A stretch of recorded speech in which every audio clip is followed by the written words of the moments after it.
Conflict. پھر تو دیکھیے ہم پاکستان بنانے کا سارا مقصد ہی فوت ہو گیا. پاکستان اگر اکنامیکلی نہیں کر رہا تو پھر بھارت کے ساتھ ہی مل لینا چاہیے, ہمیں جان چھڑانی چاہیے پاکستان سے. تو یہ قوموں کی تاریخ میں اس قسم کے حالات آتے ہیں. جو پاکستان کی مائنورٹیز ہیں وہ تو یقیناً سوچ رہی ہوں گی کہ وہ اس ایکٹ کے تحت جو ہے وہ یقیناً بھارت میں شفٹ ہوں یا بھارت سے کوئی مدد لیں, لیکن پاکستان کو بھی سوچنا چاہیے. ماہ رمضان شروع ہوتے ہی سرگودا میں پیشہ ور گداگروں نے بازاروں اور مارکیٹوں پر یلغار کر دی ہے. کھجور سے روزہ افطار کرنا سنت نبوی, مگر بڑھتی قیمتوں کے باعث کھجور سے روزہ افطار کرنا انتہائی مشکل ہو گیا ہے. کھجور کی کئی اقسام مارکیٹس میں دستیاب ہیں.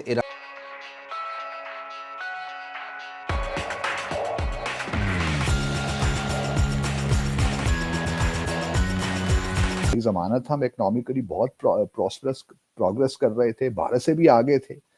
تو یہ آتے ہیں, فیزز آتے ہیں قوموں کی زندگی میں, تو اس سے ہمیں گھبرانا نہیں چاہیے. لیکن اس کا ہرگز مطلب یہ نہیں ہے کہ ہم کشمیر کے معاملے کو دفن کر کے اور جو کشمیریوں کا حق خود ارادیت ہے, جو ان کا بنیادی حق ہے, اس سے ان کو محروم کریں.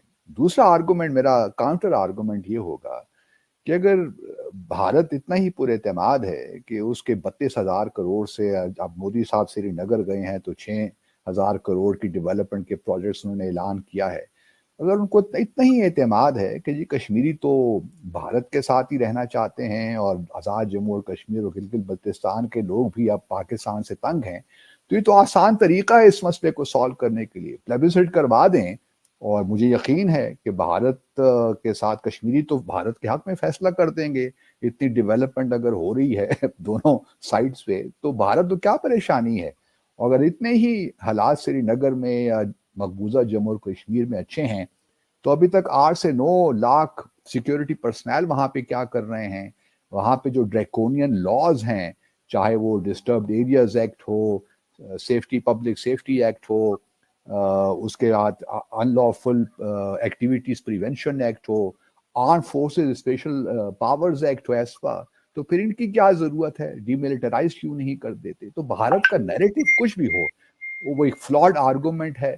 میں خود بھارت میں رہا ہوں, میں نے دیکھا ہے. اور ابھی بھی حریت کی لیڈرشپ کو دیکھیں نا آپ کو, پچھلے جمعے کو میر وائس فاروق کو 24 ہفتے کے بعد انہوں نے جمعے کی نماز پڑھنے کی اجازت دی ہے. تو یہ کس طرح بھارت کہہ سکتا ہے کہ جی حالات سب اچھے ہو گئے ہیں اور لوگ بہت خوش ہیں. ابھی بھی اگر آپ دیکھیے کہ سری نگر میں جو ریلی ہوئی, اور اس میں عمر عبداللہ کی اگر آپ اسٹیٹمنٹ پڑھیں, تو لاکھوں لوگوں کو, بلکہ ہزاروں لوگوں کو, جو ملازمین تھے ان کو ریلی میں لے جایا گیا. تو ایسی بات نہیں ہے کہ بس کشمیری بہت خوش ہو گئے ہیں مودی صاحب کے آنے سے. اور دیکھیے کشمیریوں کو اس بات کا بھی بڑا ایک لحاظ سے پریشانی ہے, جو اس وقت بھارت کے مسلمانوں کے ساتھ ہو رہا ہے وہاں پہ, وہ بھی ہم دیکھ رہے ہیں. تو کشمیری کو اتنے ایسے نہیں ہیں کہ وہ اسی جگہ جائیں گے یا ان کو ساتھ ملنا چاہیں گے جہاں یہاں اس قسم کے حالات ہیں. پاکستان میں اکنامیکلی مشکلات ہو سکتی ہیں, لیکن کم از کم اس قسم کے حالات نہیں ہیں جو کہ ہم مقبوضہ جموں اور کشمیر میں دیکھتے ہیں. ہمارے ہاں آزاد کشمیر میں آپ جائیے, اکنامک پرابلمس تو پاکستان کے دوسرے حصوں میں بھی ہیں. آپ صدرن پنجاب چلے جائیے, رورل سندھ چلے جائیے, وہ ہماری اپنی غلطیاں ہیں, ان کا تعلق بھارت سے نہیں ہے. ہمارے ہاں پولیٹیکل انسٹیبلٹی ہے, ہمارے ہاں کرپشن کے ایشوز ہیں, ہمارے ہاں سول ملٹری امبیلنس ہے تعلقات میں.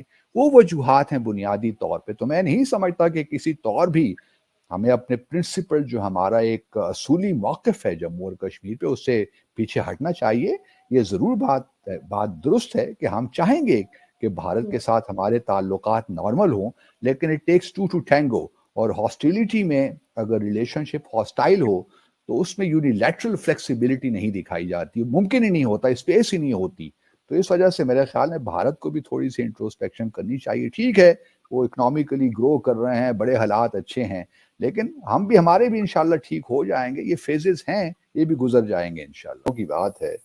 اور اس وقت مقبوضہ جموں اور کشمیر میں جو حالات ہیں, جیسے پہلے بھی رہے ہیں, ہم دیکھتے رہے ہیں, تو ان کو آپ اگر بھارت کے مظالم وہاں جاری رہیں گے تو یہ کیسے ممکن ہے کہ پاکستان اس کو کہے کہ ہم فریز کر دیتے ہیں. یہ ہو نہیں سکتا, کیونکہ یہ ایک لیونگ ڈسپیوٹ ہے. تو میرا تو یہی خیال ہے, اگر پہلے پچھلے جنرل باجوہ کا یہ خیال تھا کہ اس کو فریز کر دیا جائے, تو یہ ناممکن ہی ہے. جہاں تک دوسری بات ہے کہ اگلی 2 آنے والی حکومتوں کے لیے پاکستان میں تو اب الیکشن ہو گئے, اور اب بھارت میں اپریل مئی میں الیکشن ہوں گے، وہاں بھی نئی حکومت آئے گی، اور ان آل لائکلیہڈ مودی صاحب تیسری بار وزیر اعظم بن جائیں گے۔ تو یہ کہنا کہ جی پاکستان اور بھارت کے جو تعلقات ہیں یہ بگسٹ چیلنج ہوگا فارن پالیسی کے لیے، میں اس سے اتفاق نہیں کرتا اس تھیسس سے۔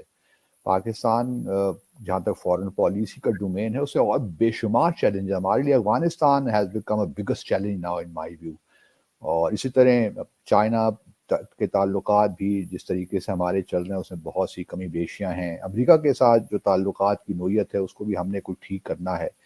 تو چیلنجز اور بھی بہت زیادہ ہیں۔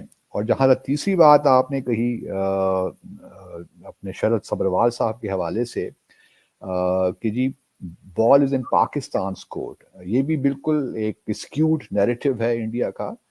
پاکستان نے تو صورتحال کو کمپلیکیٹ نہیں کیا۔ 5 اگست 2019 کو جو بھارت نے یک طرفہ طور پہ اقدامات لیے یونائٹڈ نیشن سیکیورٹی کونسل کے خلاف، اپنے کانسٹیٹیوشن کے خلاف، اگر آپ ان کا آرٹیکل 3 پڑھیے کانسٹیٹیوشن کا تو اس میں ہی بہت چیزیں ایسی لکھی ہوئی ہیں۔ پھر جو آرٹیکل 370 ہے اس کے خلاف انہوں نے جو اقدامات لیے، اور پھر یہ بھی نہیں، یہ بھی یاد رہے کہ 4 اپریل 2018 کی بھارت کی سپریم کورٹ کی اپنی ججمنٹ ہے کہ جو آرٹیکل 370 ہے پرماننٹ ہے، اور یہ بنیادی جو کانسٹیٹیوشن کا بھارت کا فریم ورک ہے اس کا حصہ ہے، اس کو نہ تبدیل کیا جا سکتا ہے نہ اس کو نکالا جا سکتا ہے۔ تو بھارت کی حکومت نے اور پارلیمنٹ نے تو اپنی سپریم کورٹ کے خلاف، ان کی ججمنٹ کے خلاف یہ کام کیا ہے۔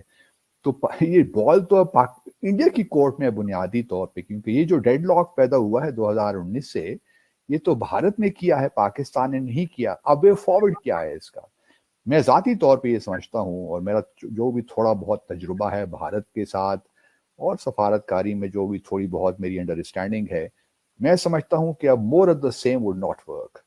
اگر ہم یہ سوچ رہے ہیں کہ فارمل اسٹرکچر ڈائلاگ سے ہم کچھ نکال پائیں گے، وہی کمپوزٹ ڈائلاگ، تو اس سے اب کچھ نہیں نکلنا میرے اپنے خیال میں۔ اور میری یہ بھی اسسمنٹ میری ہے، بہت سے لوگ کہتے ہیں کہ جی کشمیر کا معاملہ ہے تو اس کو کیا کرنا ہے، آپ ٹریڈ پہ توجہ دیجئے، باقی سی بی ایمز کیجئے، سو اینڈ سو فورتھ۔ لیکن ہم نے ماضی میں دیکھا ہے دردانہ کہ ہم has always we come back to square one, we take a step forward اور پھر 2 اسٹیپس ہم پیچھے آ جاتے ہیں۔ اس کی وجوہات کوئی بھی ہو سکتی ہیں، میں اس پہ نہیں جانا چاہتا، لیکن کہ کیا حالت کر دی ہے باقی کنٹریز تو چلے اپنی جگہ سوچیں گی جو سوچنا ہوگا، لیکن پاکستان کو ضرور سوچنا چاہیے کہ آپ نے کیا حالت کر دی ہے اپنی مائنورٹیز کی، کہ بھارت کو اس طرح کا کوئی بل لے کر آنا پڑا، بھارت کو اس طرح کا کوئی ایکٹ لے کر آنا پڑا کہ جس سے وہ اپنے لوگوں کو، یا سمجھے جو ان کے جو ہندوز پاکستان میں رہتے ہیں یا دوسرے ریلیجن کے لوگ جو رہتے ہیں ان کو بچایا جا سکے، ان کی مدد کی جا سکے۔ اس طرح کا ایک بل، اس طرح کا ایک ایکٹ لے کر آنا پڑا بھارت کی گورنمنٹ کو، اور یہاں ہم بڑا مائنورٹی کا شور مچاتے ہیں، لیکن ہمارے یہاں ان کے لیے کوئی کام نہیں کیا جاتا۔ ہاں ابھی ہم نے 1-2 لوگوں کو منسٹر بنا دیا ہے دنیا دکھانے کے لیے، لیکن کیا باقی لوگ جو پریشان ہیں، جن کی زمینوں پہ قبضہ کیا گیا ہے، جن کی بیٹیوں بہنوں کو اٹھا کے لے جایا گیا ہے، کیا اس کے لیے پاکستان کچھ کر رہا ہے؟ نہیں، اس پہ پاکستان کچھ نہیں کر رہا، اور بالکل خاموش ہے، اس کے بارے میں کوئی بات نہیں کی جا رہی، اس لیے کہ وہ ہمیں میٹر ہی نہیں کرتے، ہمیں فرق ہی نہیں پڑتا کہ ہمارے یہاں جو مائنورٹیز رہتی ہیں یا کسی بھی دوسرے ریلیجن کے لوگ رہتے ہیں، ان کو اگر کوئی پرابلم ہے تو اس سے پاکستان کے لوگوں کا یا پاکستان کی گورنمنٹ کا یا پاکستان کی پالیسی میکرز کا، ان لوگوں کا جو پاکستان کو چلاتے ہیں، ان کا کوئی لینا دینا نہیں ہے۔ وہ ان کو بہت ہی ہلکے میں لیتے ہیں، بلکہ ان کو اس بات سے فرق ہی نہیں پڑتا کہ وہ لوگ پریشان ہیں۔ کئی فیملیز ایسی ہیں، میں نے آپ کو پہلے بھی بتایا، جن سے میں ڈائریکٹلی جن کے ساتھ ان ٹچ ہوں، اور وہ مجھے اپنی پرابلمز بتاتے ہیں، اور ہم کوشش بھی کرتے ہیں کہ ان کا کچھ مسئلہ حل ہو جائے۔